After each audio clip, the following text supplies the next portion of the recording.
৫ August গণ অভ্যুত্থানে শেখ হাসিনার দেশ ত্যাগ এবং ৬ আগস্ট সংসদ ভাঙার পর রাষ্ট্রপতি, তিন বাহিনীর প্রধান ও বৈষম্য বিরোধী ছাত্র আন্দোলনের সমন্বয়কারীদের বৈঠকে অন্তর্বর্তীকালীন সরকার গঠনের সিদ্ধান্ত হয়। তখন অন্তর্বর্তীকালীন এই সরকারের প্রধান উপদেষ্টা হিসেবে নাম উঠে আসে নোবেল পুরস্কার বিজয়ী অর্থনীতিবিদ অধ্যাপক ডক্টর মোহাম্মদ ইউনূসের। ক্ষুদ্র ঋণ নামক অর্থনৈতিক ব্যবস্থার জনক ডক্টর মোহাম্মদ ইউনূস একজন ব্যাংকার ও অর্থনীতিবিদ। ২০০৬ সালে তিনি ও তার প্রতিষ্ঠিত গ্রামীণ ব্যাংক যৌথভাবে শান্তিতে নোবেল পুরস্কার লাভ করেন। তিনিই বাংলাদেশি হিসেবে প্রথম নোবেল বিজয়ী।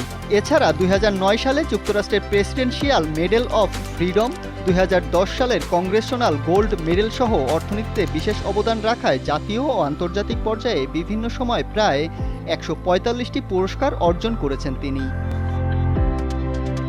চট্টগ্রাম কলেজিয়েট স্কুল থেকে ম্যাট্রিকুলেশন পরীক্ষায় অংশ নিয়ে তৎকালীন পূর্ব পাকিস্তানের ৩৯,০০০ ছাত্রের মধ্যে ১৬তম স্থান অধিকার করেন। পরবর্তীতে ১৯৫৭ সালে ঢাকা বিশ্ববিদ্যালয়ের অর্থনীতি বিভাগে সম্মান শ্রেণীতে ভর্তি হন এবং সেখান থেকেই ১৯৬০ সালে বিএ এবং ১৯৬১ সালে এমএ সম্পূর্ণের পাশাপাশি চট্টগ্রাম বিশ্ববিদ্যালয় থেকে পিএইচডি করেন।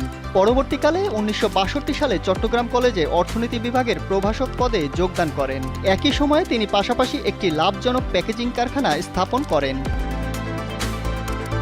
সদা শিক্ষা অনুরাগী ডক্টর মোহাম্মদ ইউনূস ১৯৬৫ সালে উচ্চশিক্ষার জন্য পূর্ণবৃত্তি নিয়ে যুক্তরাষ্ট্রে যান।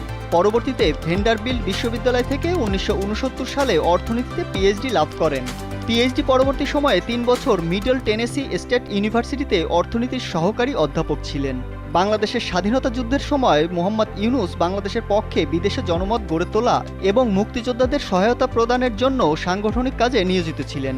যুদ্ধের পরেই দেশে ফিরে পুনরায় চট্টগ্রাম বিশ্ববিদ্যালয়ে অর্থনীতি বিভাগে সহযোগী অধ্যাপক হিসেবে যোগ দেন এবং এ সময় তিনি বিভাগের প্রধান হিসেবে দায়িত্ব গ্রহণ করে ১৯৮৯ সাল পর্যন্ত কর্মরত ছিলেন চট্টগ্রাম বিশ্ববিদ্যালয়ে।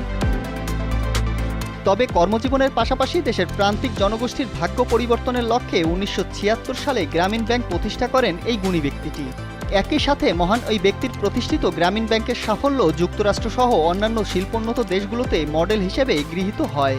এছাড়া ১৯৯৬ সালে সাবেক প্রধান বিচারপতি মোহাম্মদ হাবিবুর রহমানের নেতৃত্বে গঠিত তত্ত্বাবধায়ক সরকারের উপদেষ্টা হিসেবে দায়িত্ব গ্রহণ করে রাজনৈতিক অঙ্গনে গুরুত্বপূর্ণ ভূমিকা রেখেছিলেন ডক্টর মোহাম্মদ ইউনূস।